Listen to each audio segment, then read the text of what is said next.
I'm David Ward, author of the Private Ancillary Fund Handbook and Technical Director at Australian Philanthropic Services.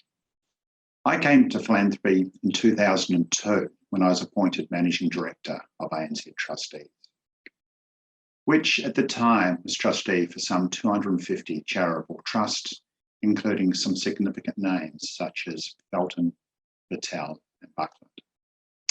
This portfolio was primarily testamentary trusts established through wills.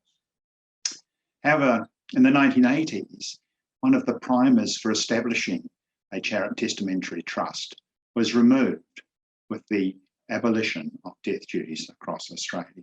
Roll on to 2000, and then Prime Minister John Howard wanted to rekindle a giving culture in Australia by drawing on the American experience of private family philanthropy.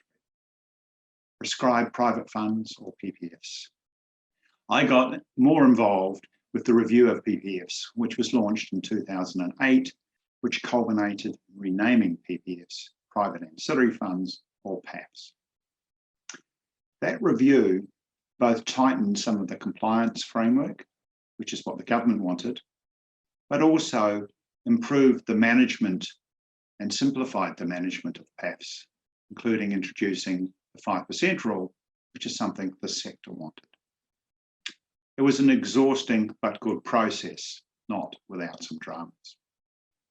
I think it's testimony to the effort that was put in by everyone that those rules have remained primarily unchanged since. This has provided a reassuring policy stability for the sector. The first Philanthropy Australia Private Ancillary Fund Handbook, which I authored, was launched to coincide with the coming into effect of the PAF rules in 2009. With a couple of further additions, all with the help of others, particularly Alice McDougall from Freehills, it is pleasing to see that this handbook remains the go-to document for PAF directors today. In the last 9 years, I've been Technical Director of Australian Philanthropic Services. APS was founded by Chris Cuff to establish a not-for-profit specialist service provider to support PAFs across Australia. It has grown from being the newbie on the block to now being the largest and leading service provider for private ancillary funds. Today, APS supports over 200 families with PAFs and have consistently set up 30% of all new PAFs each year, the last few years contributing to the growth. And PAFs are making a difference. They now collectively give over $500 million each year to other charities.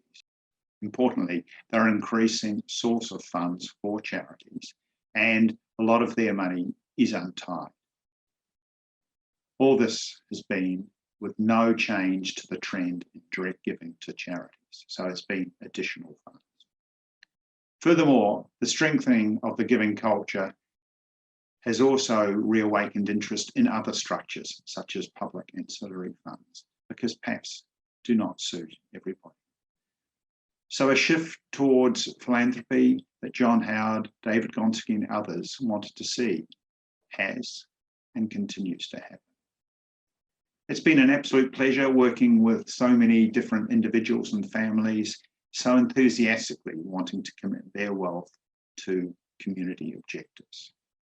So it's great to see PAFs reach their 20 years, and with over 1,900 now out there, each is making a difference to the Australian community. Thank you.